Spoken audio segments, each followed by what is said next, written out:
Congress Zindabad! Zindabad! Zindabad! Congress Zindabad! Zindabad! Rahul Gandhi Zindabad! Zindabad! Sonia Gandhi Zindabad! Zindabad! Zindabad! Rahul Gandhi Zindabad! Zindabad! Zindabad! BJP go back! Go back! Go back! BJP go back! Go back! Go back! Hi! Hi! Hi! Hi! Congress Zindabad! Zindabad! Zindabad!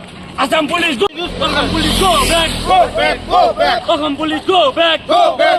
মই এইখিনিয়ে ক'ব বিচাৰিছোঁ আজি গণতন্ত্ৰক এইখন চৰকাৰ হত্যা কৰিবলৈ ওলাইছে কিন্তু আমি কংগ্ৰেছ কৰ্মীসকলে যিমান দিন আছোঁ সেইখিনি সময়লৈকে আমি এই গণতন্ত্ৰক হত্যা কৰিবলৈ নিদিওঁ আৰু এই যি বৰ্বৰ কাণ্ড কৰিলে আমাৰ সন্মানীয় সাংসদ ৰকিবুল হুছেইন চাহাবৰ লগত যি কাণ্ডখিনি কৰিলে এই কাণ্ডক আমি সহজে মানি ল'ব নোৱাৰোঁ যদি আগন্তুক দিনত ইয়াৰ সুবিচাৰ নহয় তেতিয়াহ'লে আমি আগন্তুক দিনত আৰু ইয়াতকৈ ভয়াৱহ জংগী আন্দোলন গঢ়ি তুলিম এইখিনি মই আপোনালোকৰ আগত কৈছোঁ আৰু ইয়াৰ জৰিয়তে মই কামনা কৰিছোঁ যাতে ইয়াৰ সুবিচাৰ হয় আৰু আমি সকলোৱে যাতে একেখন ছাতিৰ তলত আমি গণতান্ত্ৰিক দেশত যি হিচাপে বসবাস কৰিব লাগে সেই হিচাপত যাতে বসবাস কৰিব পাৰোঁ এইখিনি কামনা কৰিছোঁ আৰু সামৰিছোঁ ধন্যবাদ।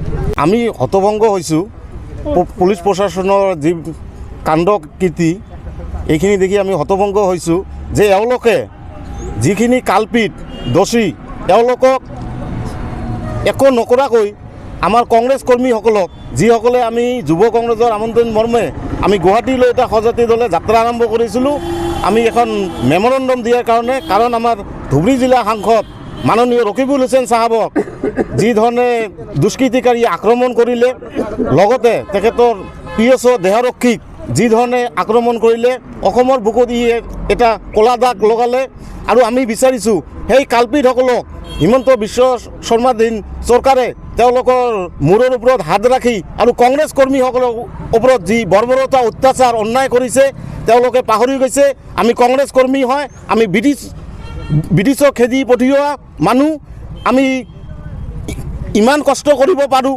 যদি ব্ৰিটিছক খেদিব পাৰোঁ আৰু সেই বিজেপি চৰকাৰ কি বিজেপি চৰকাৰৰ দিন চাপি আহিছে তেওঁলোকৰ অত্যাচাৰ বাঢ়িছে তেওঁলোকে যি ধৰণে আমাক অন্যায় অত্যাচাৰ লগতে আমাৰ MP MLA বা আমাৰ কংগ্ৰেছ কৰ্মীৰ ওপৰত যি ধৰণে তেওঁলোকে বীৰত্ব দেখুৱাইছে অসম পুলিচৰ জৰিয়তে আমি বিজেপি চৰকাৰক সকীয়াই দিব বিচাৰিছোঁ এওঁলোকে যাতে আমাক কংগ্ৰেছ কৰ্মীৰ ওপৰত যিমান অন্যায় অত্যাচাৰ কৰিব আমি সিমানে শক্তিশালী হ'ম সিমানে গা গৰ কৰি উঠিম আৰু ৰাইজৰ মাজত আমি কংগ্ৰেছৰ বাৰ্তা লৈ যাম আৰু অনাগত দিনত অহা 26ত আমি বিজেপি চৰকাৰক খেদি পঠিওৱাৰ কাৰণে সাজু হৈ আছোঁ আৰু থাকিম।